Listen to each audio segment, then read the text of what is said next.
لو انہم اذ ظلموا انفسہم جاؤک، جب مومنین اپنے آپ پر ظلم کر لیں، گناہوں میں آلودہ ہو جائیں تو اے حبیبی آپ کے دربار میں آئیں۔ اللہ کا حکم ہے۔ میں یہ آپ کے سامنے جو آیت تلاوت کر رہا ہوں 5ویں پارے کی آیت ہے۔ السلام علیکم ورحمۃ اللہ وبرکاتہ۔ امید ہے کہ تمامی حضرات شاد و آباد ہوں گے۔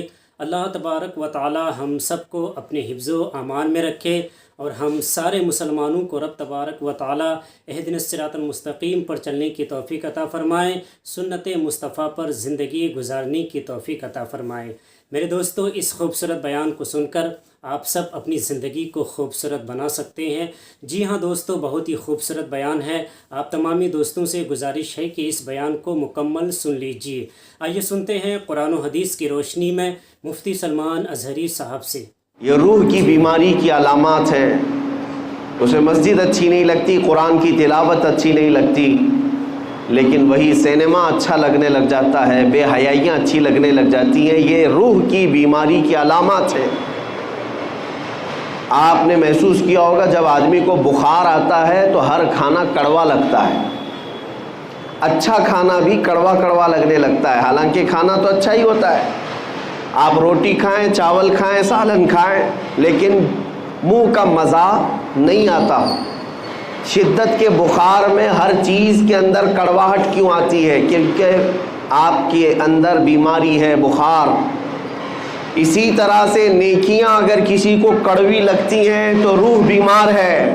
بالکل، روح کی بیماری جب کبھی کسی کے اوپر آتی ہے تو اسے اللہ تعالیٰ کی طرف بڑھنے والے راستے کٹھن لگنے لگ جاتے ہیں، کڑوے لگنے لگ جاتے ہیں۔ تسبیح بھی تمہارے لیے کڑوی ہے، قرآن کی تلاوت بھی کڑوی لگتی ہے، روزہ بھی بھاری ہے اور نماز کی 2 رکعت بھی بھاری ہے۔ ہم نے دیکھا ہے فجر کی 2 رکعت جن لوگوں پر بھاری پڑتی ہے وہ اسی ٹائم پر فجر کے وقت میں 2 گھنٹہ جیم آرام سے کر لیتے ہیں۔ بڑے بڑے لوہے کی آلات اٹھاتے ہیں، استعمال کرتے ہیں، سب ٹھیک ہے، لیکن 2 رکعت بھاری پڑتی ہے، روح کی بیماری ہے۔ اب روح کی بیماری کے علاج کے لیے ہم نے بہت سارے ہاسپٹل دیکھے، ڈاکٹرز دیکھے، لیکن اس نام سے کوئی ڈاکٹر بھی نہیں، اس نام سے کوئی ہاسپٹل بھی نہیں۔ اسی کو مفتی اعظم ہند رحمۃ اللہ تعالی علیہ نے اپنے اشعار میں لکھا ہے، زہر معاصی کا طیبہ ہی شفا خانہ۔ یعنی گناہوں کے زہر کا اگر کوئی شفا خانہ ہے تو میرے مصطفیٰ کا دربار۔ اور اسی کو قرآن نے کہا، وَلَوْ أَنَّهُمْ إِذْ ظَلَمُوا أَنفُسَهُمْ جَاءُوكَ، جب مومنین اپنے آپ پر ظلم کر لیں، گناہوں میں آلودہ ہو جائیں تو اے حبیبی آپ کے دربار میں آئیں۔ اللہ کا حکم ہے۔ میں یہ آپ کے سامنے جو آیت تلاوت کر رہا ہوں 5ویں پارے کی آیت ہے۔ اللہ تعالیٰ فرماتا ہے رسول یہ آپ کے دربار میں آ جائیں، فَاسْتَغْفَرُوا اللَّهَ وَاسْتَغْفَرَ لَهُمُ الرَّسُولُ، آپ کے پاس پہنچ کر کے اللہ کی بارگاہ میں یہ مغفرت طلب کریں، توبہ کریں۔ اور پھر دوسرے نمبر پر اللہ یہ فرماتا ہے رسول بھی ان کے لیے سفارش کریں، رسول بھی آنے والوں کے لیے سفارش کریں۔ اب آگے نتیجہ رزلٹ کیا ہوگا؟ اللہ فرماتا ہے لَوَجَدُوا اللَّهَ تَوَّابًا رَحِيمًا، تو پھر وہ لوگ دیکھیں گے عنقریب کہ اللہ بہت رحم کرنے والا اور توبہ قبول کرنے والا۔ اب مسئلہ یہ ہے کہ اپنے روح کی بیماری کا علاج کروانا اور اپنے گناہوں سے توبہ کرنے کے لیے پوری دنیا ہے، لیکن اللہ تبارک و تعالیٰ فرماتا ہے رسول یہ آپ کے دربار میں آئیں، آپ کے دربار میں آئیں۔ اس آیت پر عمل کے اعتبار سے میں آج آپ کو بتاتا ہوں۔ ایک صحابی تھے ماعز اسلمی رضی اللہ تعالیٰ عنہ، ان سے ایک گناہ سرزد ہوا اور بے چینی بڑھنے لگی تو بارگاہ مصطفیٰ میں آئے۔ صحابہ بیٹھے تھے اور عرض کیا یا رسول اللہ صلی اللہ علیہ وسلم مجھ سے خطا ہو گئی ہے۔ حضور نے فرمایا بتاؤ کیا غلطی ہوئی، کیا خطا ہے؟ انہوں نے کہا بتا نہیں سکتا سب کے سامنے، بتانے میں مجھے شرم محسوس ہوتی ہے۔ حضور اکرم صلی اللہ علیہ وسلم نے فرمایا بتاؤ تو صحیح، تمہارے متعلق علاج بتایا جائے گا۔ اب مجھے آپ کو یہی بتانا ہے کہ صحابی رسول ہیں، ایمان کے اعلیٰ درجے پر ہوتے ہیں صحابی۔ جب ان سے گناہ سرزد ہوا، خطا سرزد ہوئی تو مسجد بھی موجود تھی، خانہ کعبہ بھی ہے، اللہ ہی تو بخشش کرنے والا ہے، اللہ ہی مغفرت کرنے والا ہے۔ اس صحابی رسول نے مسجد کا رخ کیوں نہیں کیا، خانہ کعبہ کے پاس کیوں نہیں گئے، سیدھے بارگاہ مصطفیٰ میں کیوں آئے؟ صحابی کا عمل یہ بتاتا ہے کہ پہلے رسول کی سفارش ضروری ہے۔ رسول کریم صلی اللہ تعالیٰ علیہ وسلم اگر سفارش فرما دے تو اللہ توبہ جلد قبول فرمائے گا۔ وہ آئے، نبی اکرم صلی اللہ تعالیٰ علیہ وسلم نے جب پوچھا تو انہوں نے کہا مجھ سے زنا ہو گیا۔ حضور پاک صلی اللہ علیہ وسلم نے اپنا چہرہ مبارک پھیر لیا، کہا کہ تم ہمارے ہاں سے نکل جاؤ۔ ابو ذر و قطار رونے لگ گئے، اتنا رونے لگ گئے کہ قدموں میں گر گئے۔ کہا کہ اگر آپ ناپاک کریں تو پھر میں کہاں جاؤں؟ اعلیٰ حضرت نے اسی کی ترجمانی کرتے ہوئے یوں کہا ہے، تجھ سے جو منہ چھپاؤں تو کروں کس کے سامنے؟ یا رسول اللہ، تم سے جو منہ چھپاؤں تو کروں کس کے سامنے؟ کیا اور کسی سے توقع نظر کی ہے؟ بد ہیں تو آپ کے، بھلے ہیں تو آپ کے، ٹکڑوں پہ یہیں کے پلے ہیں، رخ کدھر کریں؟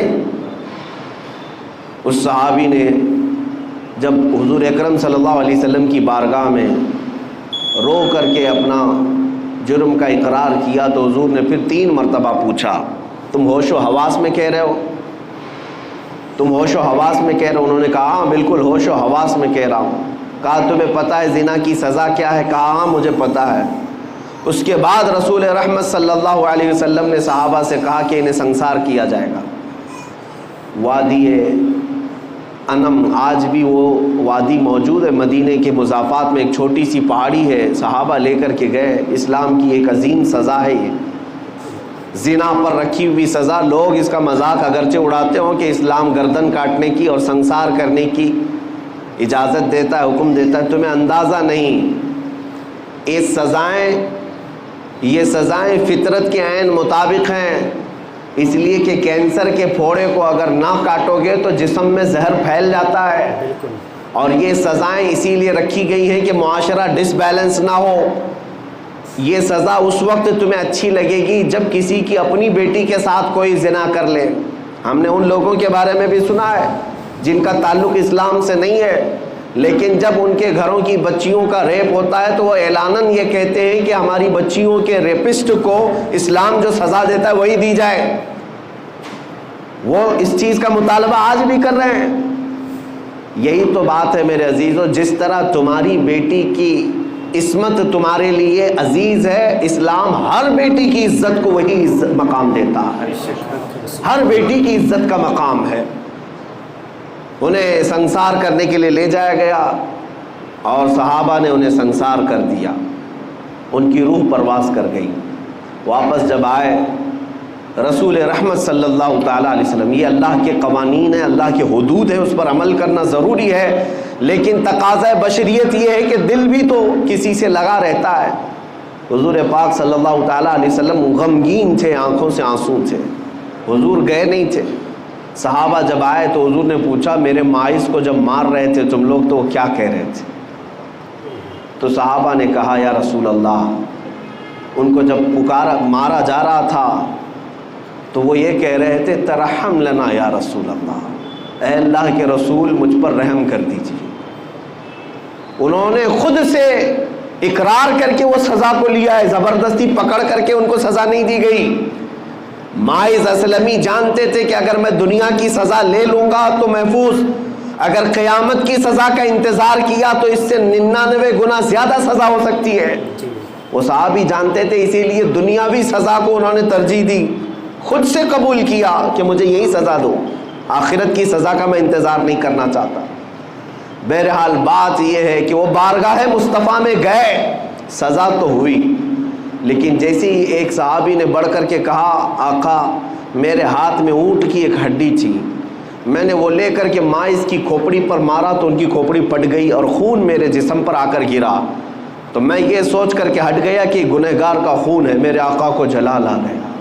کھڑے ہو گئے، کہا اپنے جملوں کو واپس لو، وہ میرے دربار میں آ کر توبہ کر کے گیا ہے، یہ سزا جو دی جا رہی تھی وہ حدود قائم رکھنے کی سزا ہے، نظام عدل ہے یہ، قانون ہے، لیکن تم نے کیسے کہا کہ وہ گنہگار کا خون تھا، پاپی کا، خطاکار کا خون تھا؟ تم اپنا جملہ واپس لو، اس لیے کہ ابھی جبرائیل امین میرے پاس آئے تھے اور یہ بشارت دے کر کے گئے، یا رسول اللہ آپ کے ماعز نے ایسی توبہ کی ہے کہ اس کے عوض اللہ نے پورے مدینے والوں کے گناہ معاف کیے۔ سہارا چاہیے سرکار زندگی کے لیے، سہارا چاہیے سرکار زندگی کے لیے، سہارا چاہیے،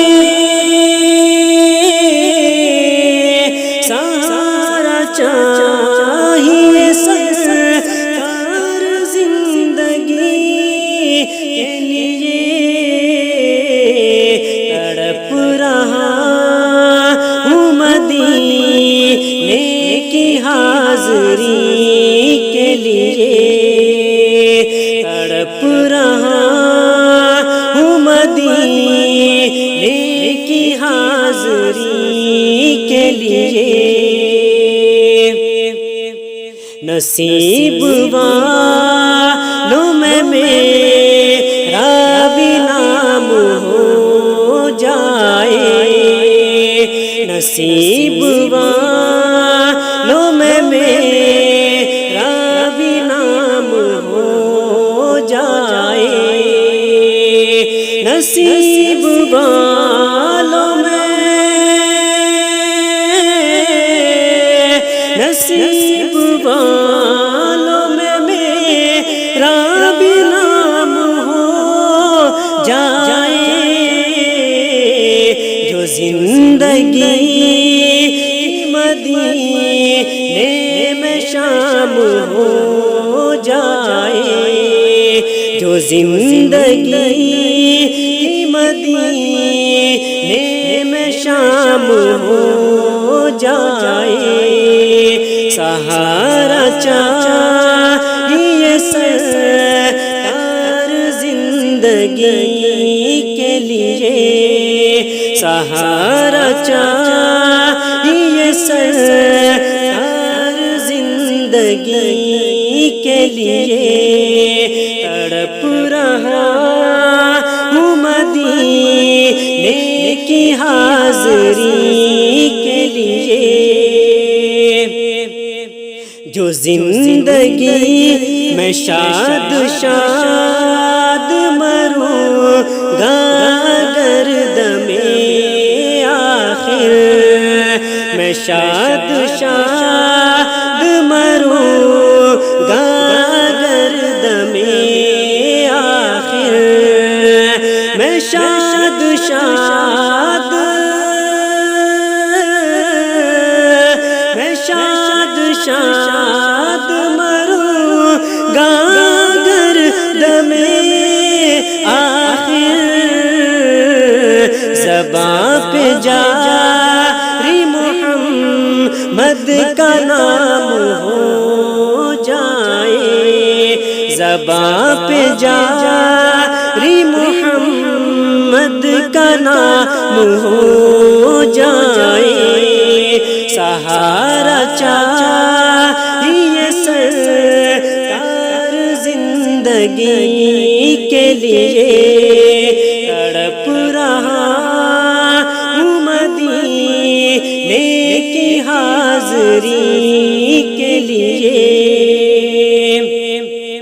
حضور ایسا کوئی انتظام ہو جائے، حضور ایسا کوئی انتظام ہو جائے، حضور ایسا، حضور ایسا کوئی انتظام ہو جائے، سلام کے لیے حاضر غلام ہو جائے، سلام کے لیے حاضر غلام